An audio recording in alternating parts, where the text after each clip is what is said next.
Willie D Live. What's up, family? We got an overzealous police officer who was called out by former classmates who he went to high school with. Yeah, family, he pulled up on the block and he was being a little rough with the guys on the block, and one of them was like, "Man, who is you, man? I went to school with you. You used to get slapped in school. You used to get slapped. Now you're a police officer." And, the cop was trying to really provoke him to swing on him so he could, do him dirty. Before I go any further, let me just say, all police officers are not weak. All police officers did not get slapped up in school. There are all kind of guys who make the force, right? Who make up police officers. There are some really, really super duper cool dudes who work as police officers. And if they can look out for you, they will. They're not overzealous. They just kind of like clock in and try to manage what's going on. They don't try to control. They try to manage what's going on and then get home safely, right? If they can cut you some slack, they'll cut you some slack. But then you got that type who will go out of their way to make your day bad. Some of them be coked up and doped up, man. And they show up in that uniform with that gun, that badge, and that power, and they let it go straight to their head. Many of them have the attitude, "Oh yeah, you're going to do this. I said this. You don't talk. I control the situation." And, they talk to grown folks like grown folks are kids oftentimes. This dude appeared to be one of those dudes who did get slapped up in high school, because it's a lot of them that make the force. They was nothing in school. They didn't have friends. They wasn't good with the girls. Pretty much got ran over or ignored, just ignored. And now they got the gun and the badge and they got some authority.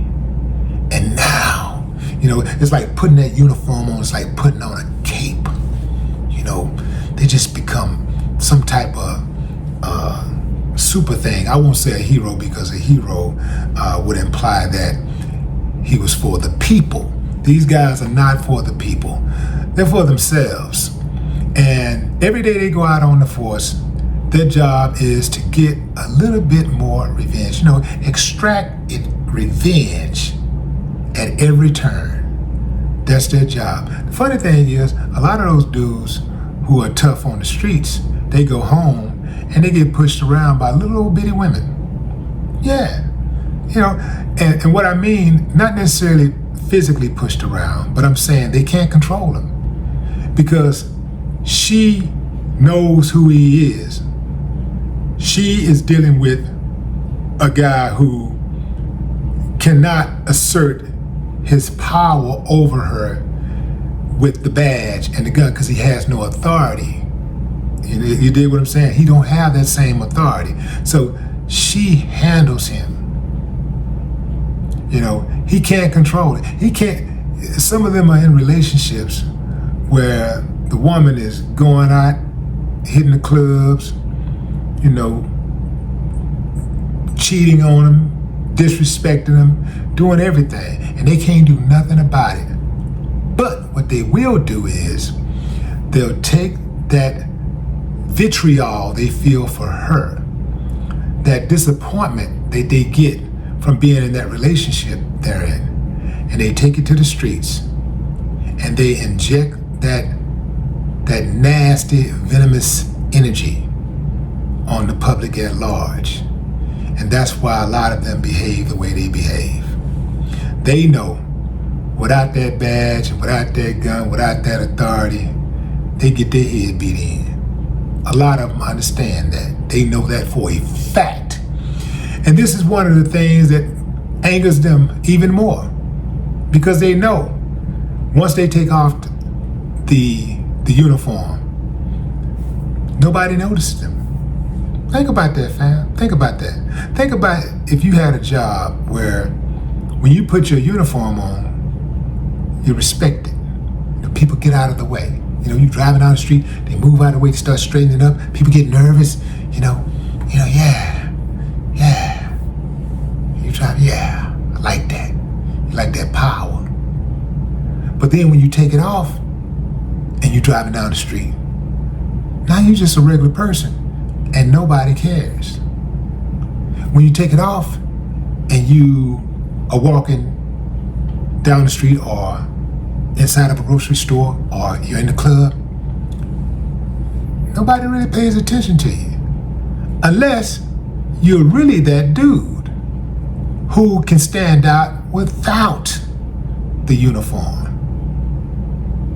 And that's gotta be a little hurtful to know that you need the uniform to stand out.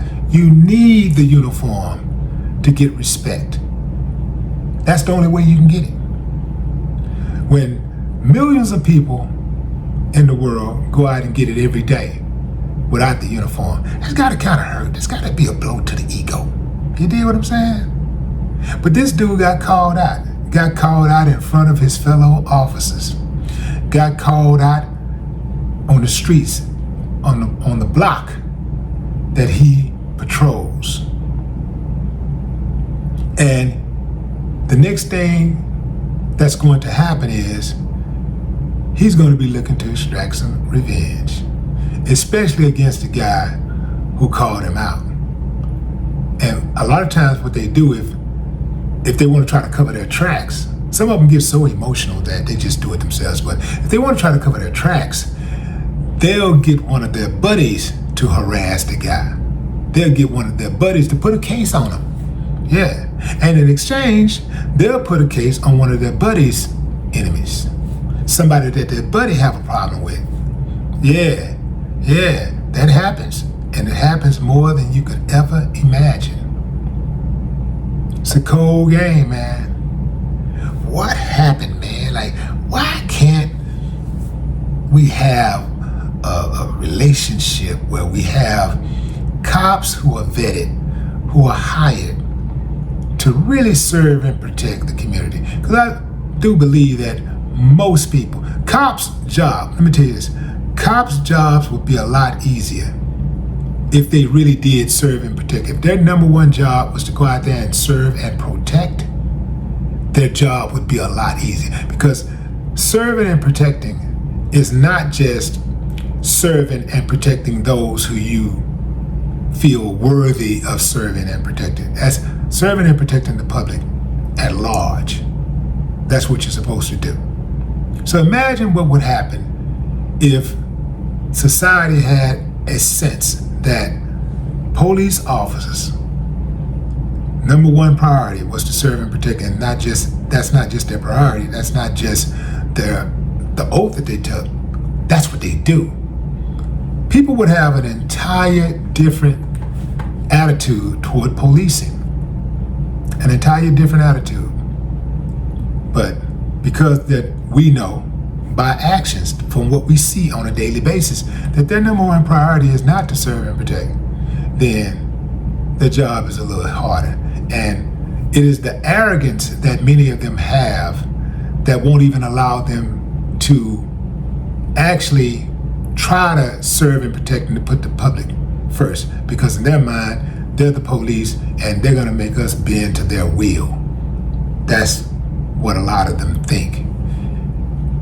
But it ain't gonna happen. So I guess we're at a standoff. We're at an impasse. But what say you? Drop a comment. I'd love to hear your thoughts. No more talk.